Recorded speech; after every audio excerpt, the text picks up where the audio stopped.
just woke up. Oh my gosh, the sun is beautiful. Look at that. I am in St. Martin. I wanted to do a YouTube video today on the questions you guys asked me maybe a couple weeks ago. Y'all probably don't care or remember on my Instagram. And I was like, you know what? I was gonna get cute and stuff. But I said no. Y'all gonna have to get the nice me when I'm looking all put up and the real me when I'm looking toe up. So it was a couple questions I'm gonna just kind of answer. The first question I had got was about being a first generation graduate, the transition to a new city. So pretty much a little background. My parents didn't really get to go to school. I know my father told me he did some primary, secondary, and some college, if I'm not mistaken, in Haiti. But my mother, she didn't have the, how can I say this? She didn't have the privilege to go to school. So I feel like being a first generation graduate, as far as like my bachelor's and my master's degree, I was the first. And I say this because, you know, a lot of times growing up, I felt like education was very broadcasted with my parents. Like, they emphasized so much, like, no one can take that away from you, you know, no one is not gonna come at you crazy, you know. People do judge based off of socioeconomic status. And, you know, I'm 27 years old and I noticed that to this day. And growing up, we were poor. We survived, we made it work, and by God's grace, you know, I got to accomplish more than I expected. I always love learning. I felt like, you know, of course, I didn't know exactly what I want to do, what did I want to pursue. I just knew if I go to school, something has to work out. I did around that time also get into hair. I just loved hair. If you know, I used to have a pony, no tail. If you know, you know. So that kind of pushed me in, and of course, back in the days, hair was cheaper, but my mom just couldn't afford it all the time. I would probably get my hair done every 2 months, if that.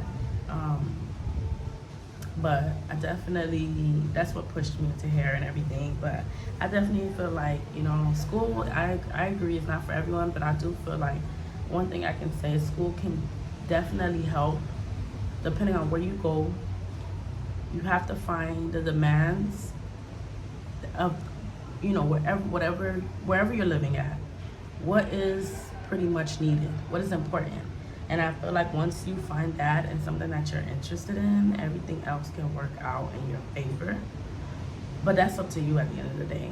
I feel like a lot of times people, you know, put on this facade like I have to look like I have money in order to make money, which 9 times out of 10 is true. But I also feel like I am a living proof that hard work pays off.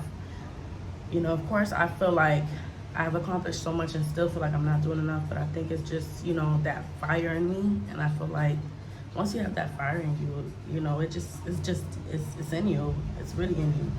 So that's my answer about that. Now, the transition to a new city, I promise you, if you told me almost 3 years ago to move out of Miami, that I've been living my whole majority of my life, I would have been like, whatever. But I felt like I loved my family, but at the same time, I knew the space that I was in was not gonna allow me to grow. But my mom told me about her coming from Haiti, you know, at a young age. I know deep down inside, I would not ever have the kahunas to do that. But that took a lot of heart, brave, and she just kept saying all she kept thinking about was us having a better life, like her kids. She could, you know, just wanted more out of life. So I think that's what pushed me into moving. I felt like Miami, you know, I love Miami. I love the culture of Miami, you know, but I also feel like Miami was, to me, it served its purpose, and I had to go.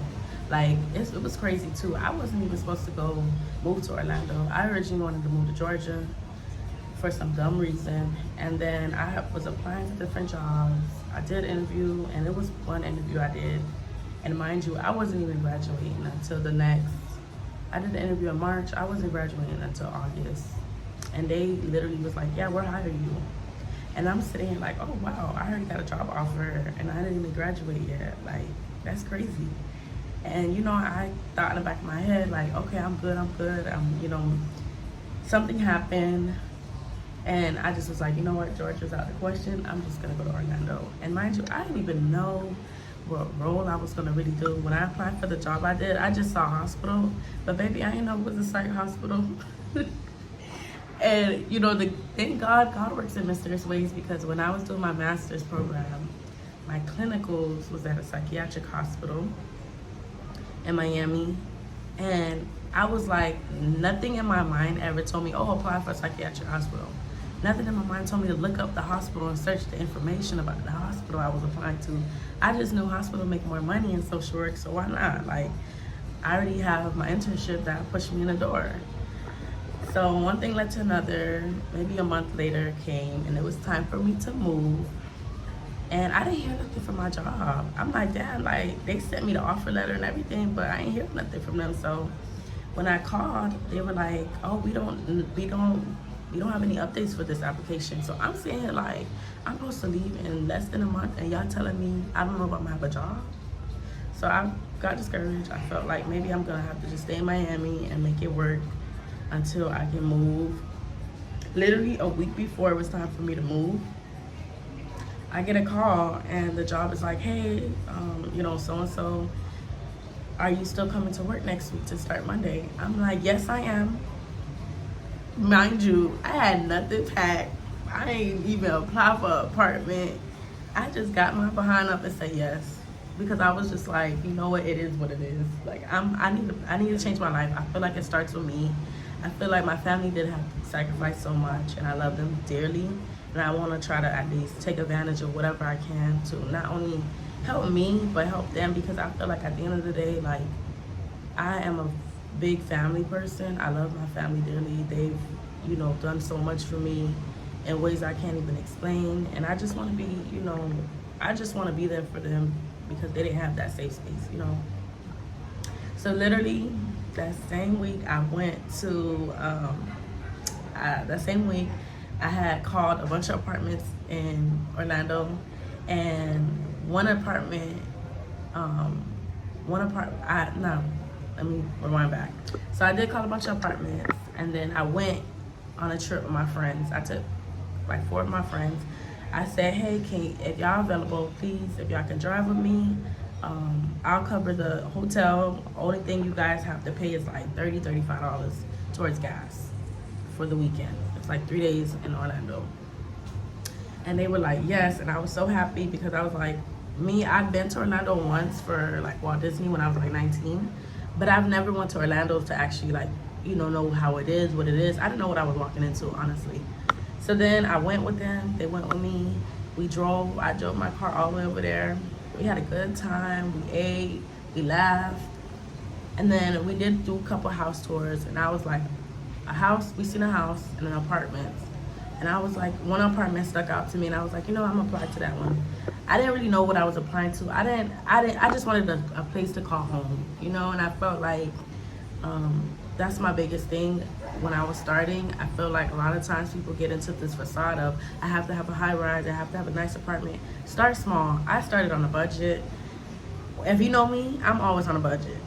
My first apartment, I loved it. I love it to this day. Of course, it was small, but it was perfect for me. And it was in downtown, so it was perfect.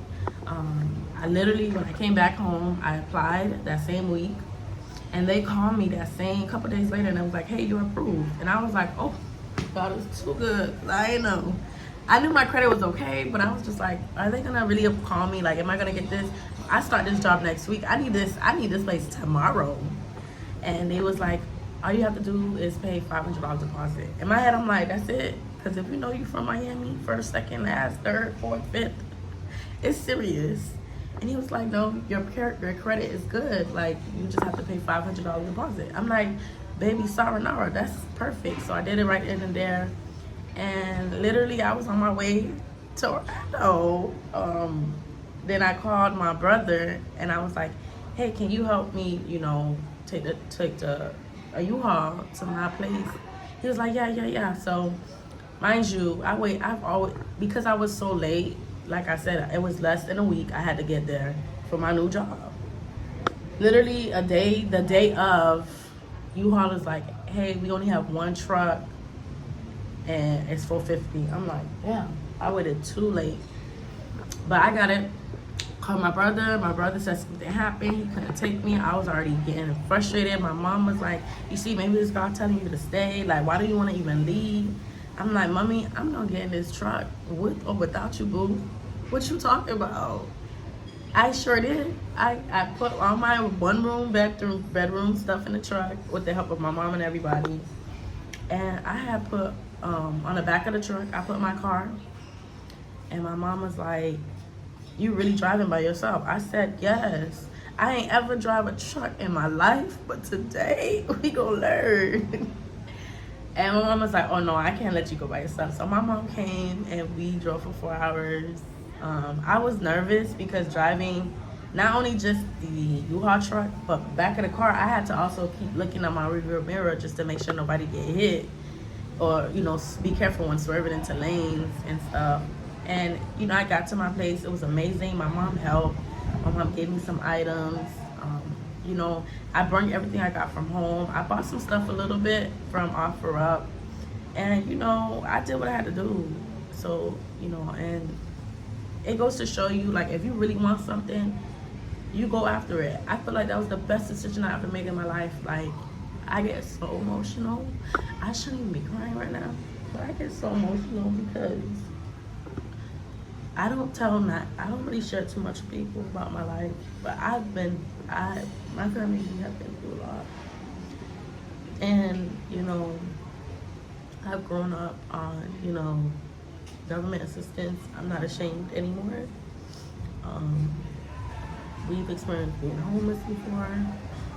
And, I just feel like I'm just so grateful. I'm sorry, I always be the one laughing at people crying on camera.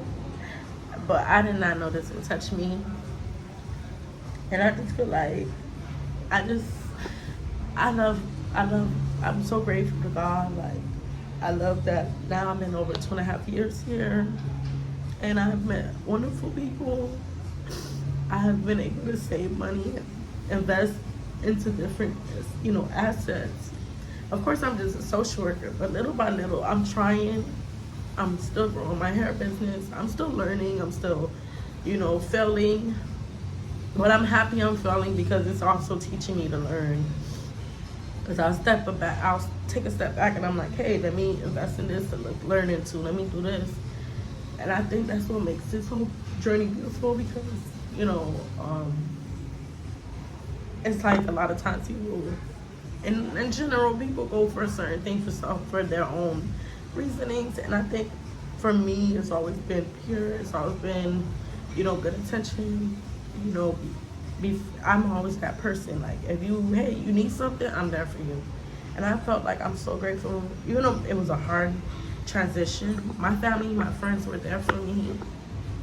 And like, you can only imagine. That's why I know, like, God is not done. It's not finished with me because I know it's so much more. And I feel like maybe sometimes I'm hard on myself and I feel like I'm not doing enough. Like, we all have 24 hours. It matters what we do with it. It really truly does. Because I would never in a million years think I would be where I'm at. Even getting a place is not easy.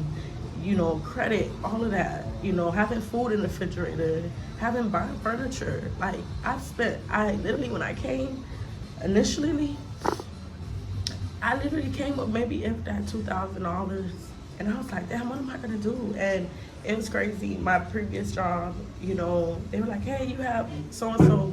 I'm not gonna tell y'all, but you got so-and-so in your from your last job. If you want, they can send you. We can send you the check, or you can just transfer it to your 401k. And I sure did cash that check, and I got my place a little furnished. Of course, I paid towards some debts because at the same time, I also wanted to be smart. I knew moving here it was a transition. I got to get my feet wet. And then, of course, when I started at the hospital, I was like, when I started at the second hospital, I was like, wait a minute, what am I doing here? But I'm grateful that, you know, with mental health, you can't pick and choose. Everything happened for a reason. I love what I do, and it definitely played a role into me also realizing like there is a disparity in social work as far as like no one talks about psychiatric care, medical care, in the social work aspect. Everything focuses on like, you know, child welfare, and, you know, other areas of social work, which is also important, but there's so much more.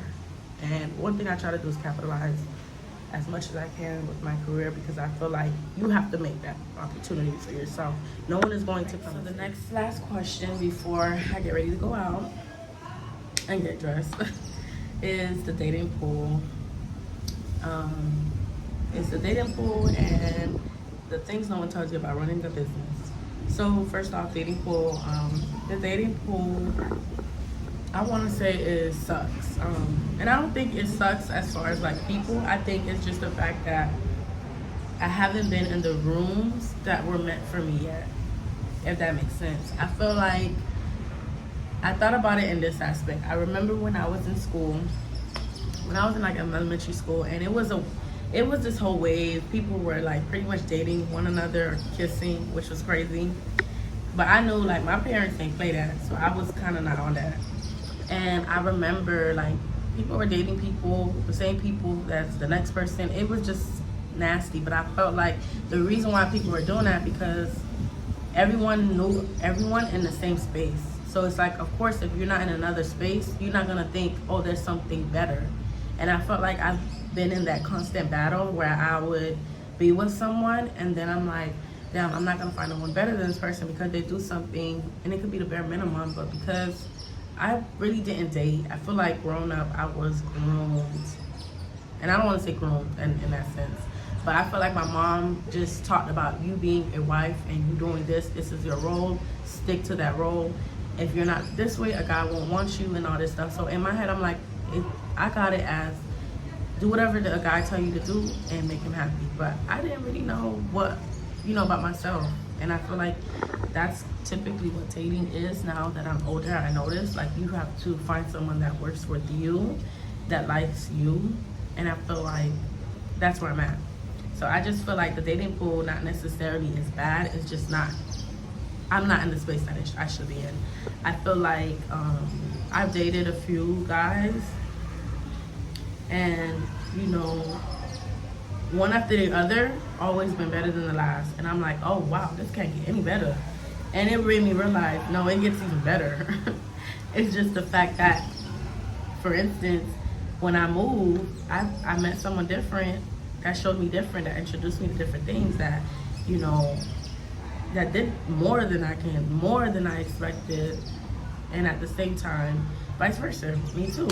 You know, I've learned myself growing up, you know, you grow in a Miami culture, and, you know, you always think like, oh, you know, you're the prize, which I am the prize, but I also feel like you also have to also be connected with that person emotionally, mentally, because sometimes they doing all this stuff and it can take a lot out of them. And I think I started to learn that, and I didn't really understand that because I felt like growing up, you know, and I still live beside it, a man is supposed to provide that sense of safety and security. And, you know, at the same time, if I need, you know, I grew up around girls, like if a guy say, you know, if a girl say she need help, a guy should be able to help her, because when you want some, I'm pretty sure you ain't thinking twice. But, you know, and that's why, in my opinion, I feel like you should date what works for you. I definitely feel like date with intentions. I've always dated with intentions, but it never was reciprocated, which is fine. Because at the end of the day, I started dating really late because my mom was strict, you know, Haitians. So I felt like me being alone, I had enough security in myself. I just felt like when I was in the relationship, I didn't know when to use that, like, hey, snap out of it. But now, um, yeah, you can't meet me the same way. Mm-mm. No, no, no.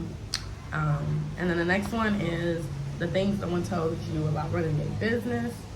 So I've been running a business about 7 years. Trust me, business is not all that what it's cut up to be. If you told me I would look into selling hair or making wigs 7 years ago, I would have been like, no, one's not gonna support me. And I've always used to feel like that before because I always felt like people go over, you know, popularity than quality. But growing in this field, I've realized like I've had a lot of support from friends. I've had a lot of support from, you know, social media, word of mouth. I did pop-up shops in the back. A lot of money was spent. I probably lost thousands of dollars, you know, because I would buy hair and hope for the best, or either my brother would help provide me. And, you know, I thank God that I did have some trials and errors. I did pay for classes, and sometimes after the classes I practiced, but it wasn't just as good as the person, and that discouraged me. But I kept going. I, you know, also wanted a field that not everyone did, so of course I got into custom wigs. I felt like back in the days, I started my business in 2017. So lace wasn't all that popular yet because they had like the old version of lace where, you know, you went to the beauty supply store and they did it in the back. And it wasn't as, you know, not like wig-like yet. So I started with that, and I realized like, damn, like I didn't have hair like that. And I realized like the biggest thing with getting a wig, those wigs, your edges come out. So I thought, okay, let me sew on a sewing band. And mind you, it was a band from Walmart. Like, it was an elastic band from Walmart, and I sewed it. And mind you, I ain't ever sewed before, you know, like, and when I did it, I was like, oh my goodness. And it stayed. I didn't know how to act. And I had my best friend, I made one for her. Of course, I was still learning how to measure head. I didn't really know how to measure head. So I was using dome caps before I got into like getting a vendor for mesh caps, which are better, and learning how to properly, you know, measure and construct the wig. And my best friend, she definitely supported me. I had family support me, friends. And little by little, I, you know, of course, I had roadblocks where I'm like, I would cry. I'd be like, why am I not getting this right? Like, I'm putting so much time and money, like, what am I doing wrong? And I couldn't even afford to just take someone class. Like, I was still working full-time, going to school full-time, and I had a clinical from school part-time that I wasn't even getting paid for. So it was not like I had much time. I literally, a day would probably have, if that, 7-8 hours, because I was going to work and school 5-6 days a week. Like, I didn't grow. I didn't have that help from home. So I knew I had to like figure something out, and hair was something that I was interested already in, and I wanted to just keep growing into it. So of course I invested, and I met vendors and via WhatsApp, not in person yet. I had one vendor I did me in person, but then he moved. He was really nice. But yeah, so you know, I definitely want to say it is expensive.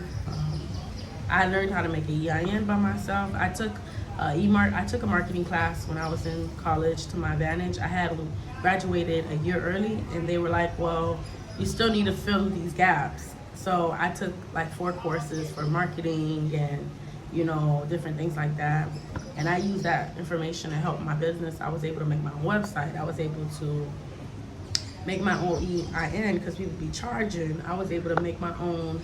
I was able to do my sales tax and revenue, and I pay for all these, for the last 7 years, I pay every 3 months, every quarter, and I also pay the yearly annual fee as well for the entity, which is my business. So like, it definitely is a lot. I do feel like it's worth it now because I want to say 2 years ago, I started seeing more money flow in, because at one point, maybe in a year, I would make, if that, 10K, which to me was a lot of money, but to someone else, it might be like, girl, that's less than $1,000 a month. But to me, I was happy because I was like, that's 10K that I worked, that I tried to do something on my own, versus like stealing or scamming or anything like that. So it just made me feel good. And of course, I've always told myself I want to continue to grow in this business field. Like, this is something that I'm willing to spend my last on. And that's one thing I've learned about business. Like, having a business, you have to really want it. I didn't even care about the money.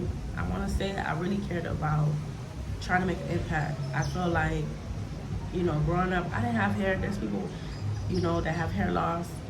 You know, there's people who have cancer, they have hair loss. There's people who have alopecia. I've had patients with alopecia.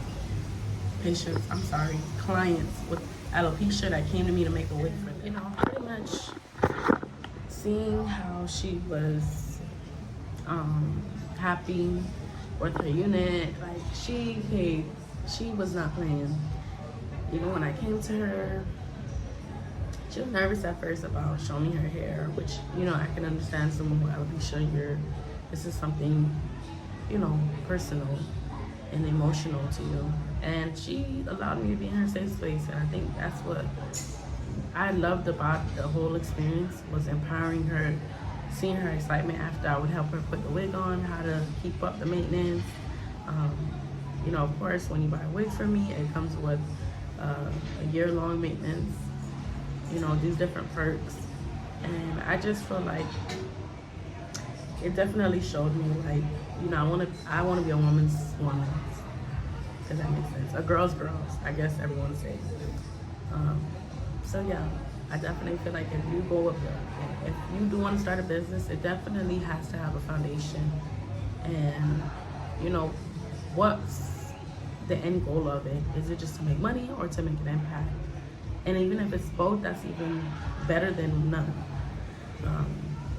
So yeah, I definitely feel like if you should always bet on yourself. You lose, it's okay. I feel like you know, of course I have some good days, some bad days. Some days I'm like, dang, I could have done that better. And then I just get back and I, you know, have my little sad days. And then I get back to reality, like, hey, this is bigger than me. This is bigger than anything I've ever done. So let me take a step back, work on myself, work on what I'm doing, and do better. Show up. So those are the questions that I got asked, that I answered. I'm about to go get ready, y'all. I hope you like this Q&A. I didn't really get much questions. I have over 500 people watching me, and I only got 4 questions. So it's okay though, because yeah, somebody watching, right?